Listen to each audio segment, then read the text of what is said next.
भागलपुर जिला अंतर्गत पिरपैती थाना क्षेत्र के लकड़ाकोल गांव में शुक्रवार रात अपहरण की सूचना पर छापेमारी के लिए कहलगांव थाने से पहुंची पुलिस टीम पर ग्रामीणों ने हमला बोल दिया। सिविल ड्रेस और निजी वाहन से पहुंचे सब इंस्पेक्टर दुबे देवगुरु सहित 4 पुलिसकर्मियों पर पहले फायरिंग की गई। इसके बाद ग्रामीणों ने उन्हें घेर लिया और पथराव कर दिया।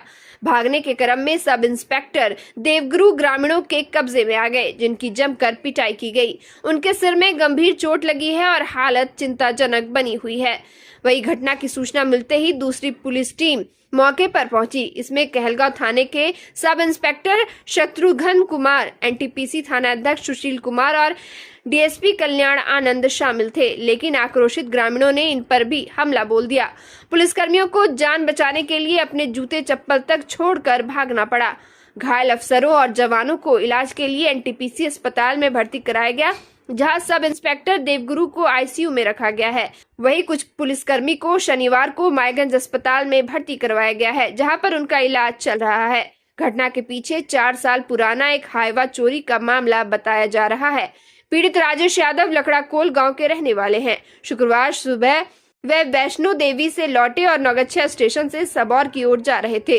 रास्ते में सनहौला निवासी विजय भगत दिखे, जिस पर हाईवा चोरी का आरोप था। राजेश ने विजय को पकड़ लिया और गांव लाकर पंचायत की। विजय ने पैसे लौटाने की बात कही, लेकिन इसी बीच विजय ने अपने परिजनों को कॉल कर दिया और खुद के अपहरण की सूचना पुलिस को दी। सूचना के आधार पर कहलगांव थाने की टीम निजी वाहन और सिविल ड्रेस में वहां पहुंची। गांव के मुहाने पर राजेश को देख पुलिस ने उसे रोकने की कोशिश की, लेकिन पुलिस के एक जवान द्वारा फायरिंग किए जाने से राजेश ने भी पत्थर फेंक दिया। शोर सुनकर सैकड़ों ग्रामीण इकट्ठा हो गए और पुलिस टीम को अपराधी समझ सभी की पिटाई कर दी। स्थानीय ग्रामीणों का कहना है कि पुलिस जब गांव में घुसी तो वे सिविल ड्रेस में थे और गाड़ी भी निजी थी। अचानक फायरिंग शुरू हो गई, जिससे उन्हें शक हुआ कि अपराधियों ने हमला किया है। इसी भ्रम में ग्रामीणों ने घेर कर हमला कर दिया। पुलिस ने अपनी सुरक्षा में करीब 9 राउंड फायरिंग की, लेकिन भीड़ के सामने सब बेअसर रहा। वहीं जब वर्दी में दूसरी टीम मौके पर पहुंची, तब जाकर हालत काबू में आए। घायलों में सब इंस्पेक्टर देवगुरु के अलावा सुशील कुमार को दाहिने बाह में चोट आई है, जबकि अन्य 2 पुलिसकर्मियों को भी गंभीर चोटें लगी हैं। पुलिस फिलहाल पूरे मामले की जांच कर रही है और हमलावरों की पहचान कर कार्रवाई की तैयारी में जुट गई है।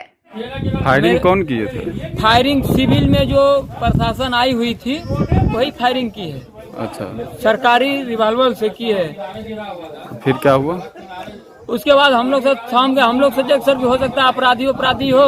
हम लोग सर मेरे पिताजी थे, भागने लगे, फायरिंग हुआ और आसपास के लोग दौड़े, भाई क्या चीज का फायरिंग हुआ। देखे तो यहाँ फायरिंग लोग कर रहे थे, तब तक इस पे पकड़ा गया और उनको पीटा गया। बाद में पता चला कि ये प्रशासन है। क्या था तो रात के अंधेरे में जब टीम वहाँ पे पहुंची तो वहाँ के स्थानीय ग्रामीणों के द्वारा हमला कर दिया गया पुलिस पे। उसके बाद और पुलिस बल को भेज के मामले को नियंत्रण में लाया गया। अभी 3 पुलिसकर्मियों को जख्मी होने की सूचना मिली, उन्हें मामले की सुनवाई है।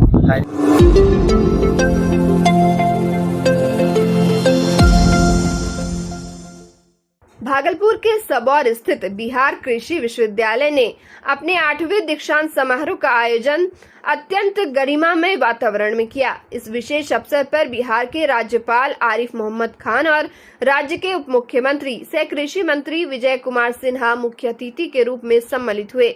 विश्वविद्यालय प्रांगण में आयोजित इस भव्य कार्यक्रम ने शिक्षा, शोध और नवाचार के क्षेत्र में इस मौके पर 797 विद्यार्थियों को दी गई उपाधियां, सिंदूर बाग का उद्घाटन एवं नीरा उत्पाद का अनावरण किया गया। कार्यक्रम की शुरुआत के पूर्व सिंदूर उद्यान के उद्घाटन से हुई, जहां राज्यपाल आरिफ मोहम्मद ने स्वयं सिंदूर के पौधे लगाए।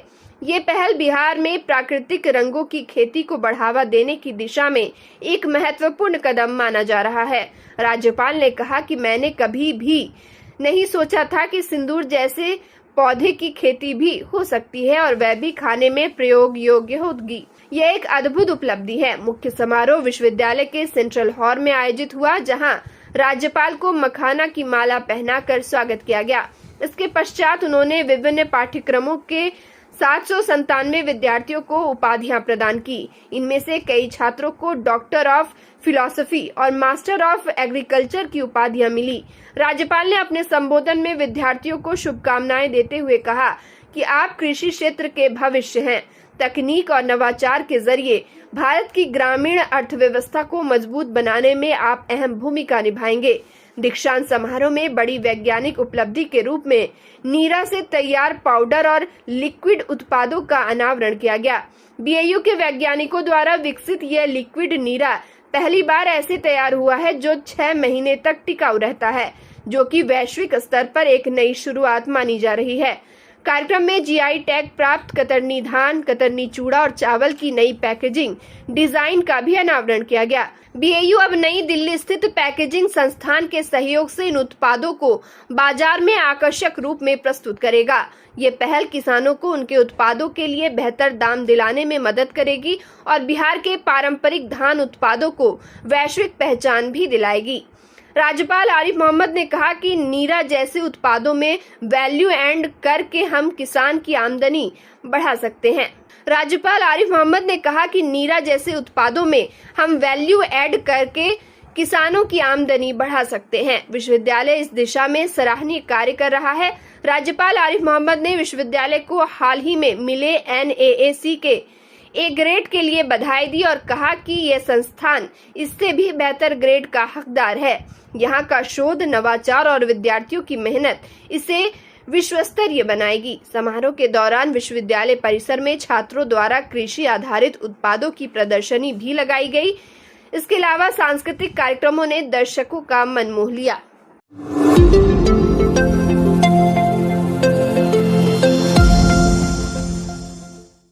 भागलपुर में झारखंड के पंचायत सचिव की सड़क हादसे में मौत हो गई। वे साहिबगंज से ड्यूटी करके बाइक से घर लौट रहे थे। इस दौरान बोरियो थाना क्षेत्र में नेशनल हाईवे पर तेज रफ्तार लोडेड पिकअप ने टक्कर मार दी। गंभीर हालत में परिजन ने इलाज के लिए उसे मायगंज अस्पताल में भर्ती कराया, जहां इलाज के दौरान उसने दम तोड़ दिया। मृतक योगेंद्र पासवान गोड्डा जिला के बुआरी प्रखंड में पंचायत सचिव के पद पर तैनात थे। घटना को लेकर बताया गया कि योगेंद्र पासवान शुक्रवार को साहिबगंज मतदाता पुनर्निरीक्षण कार्यक्रम के लिए ट्रेनिंग में गए थे, तभी लौटने के समय हादसे का शिकार हो गए। पुत्र पंकज पासवान ने बताया कि पिताजी शुक्रवार को साहिबगंज ड्यूटी पर गए थे। शाम को फोन पर बात भी हुई थी। उन्होंने कहा था कि लौटने में देरी हो जाएगी, हो सकता है नहीं भी आए। वही रात करीब 10:30 बजे उनके एक्सीडेंट की सूचना मिली। रोड एक्सीडेंट क्या कहाँ जा रहे थे? साहेबगंज से आ रहे थे यहाँ महागामा की तरफ, महगामा गोड्डा जिला।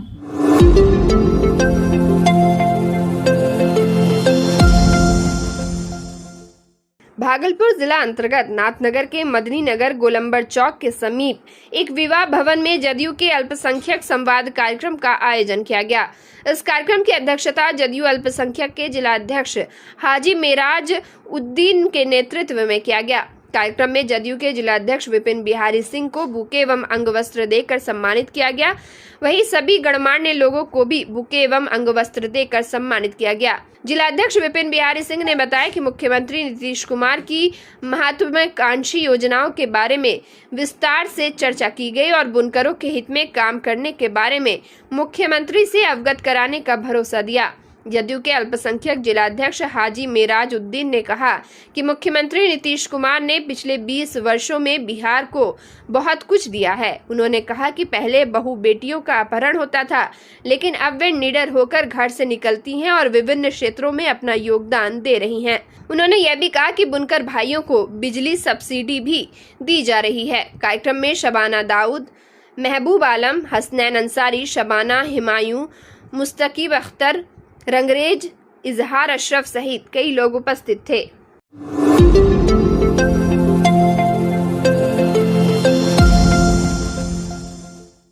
भागलपुर में गंगा नदी खतरे के निशान को पार कर गई है। नदी का जलस्तर 34.86 मीटर है, जो कि डेंजर लेवल 33.68 मीटर को पार कर चुका है। इससे जिले के 8 गांव बाढ़ से प्रभावित है, जहां घरों और कॉलेज में पानी घुस चुका है। इन गांवों के 15,000 की आबादी बाढ़ से परेशान है। बच्चे नदी पार कर स्कूल जा रहे हैं तो बीमार लोग पानी से गुजरकर अस्पताल पहुंच रहे हैं। गुरुवार की रात एक प्रेग्नेंट महिला की तबीयत बिगड़ी, जिसके बाद परिजनों को उसे हॉस्पिटल ले जाने के लिए कड़ी मशक्कत करनी पड़ी। 80 फीट गहरी नदी को रात के अंधेरे में नाव की मदद से पार किया और प्रेग्नेंट महिला को लेकर अस्पताल पहुंचे। वहीं रिसेंट बिहार की टीम ने बाढ़ प्रभावित गांव में जाकर हालत की पड़ताल की। प्रेग्नेंट महिला का एक वीडियो भी सामने आया है। वीडियो में दिख रहा है कि महिला अपने नवजात बच्चे के साथ नाव में सवार है और वह अपने गांव लौट रही है। महिला की मां साबो देवी बताती हैं कि वह दिलदारपुर गांव के रहने वाली हैं।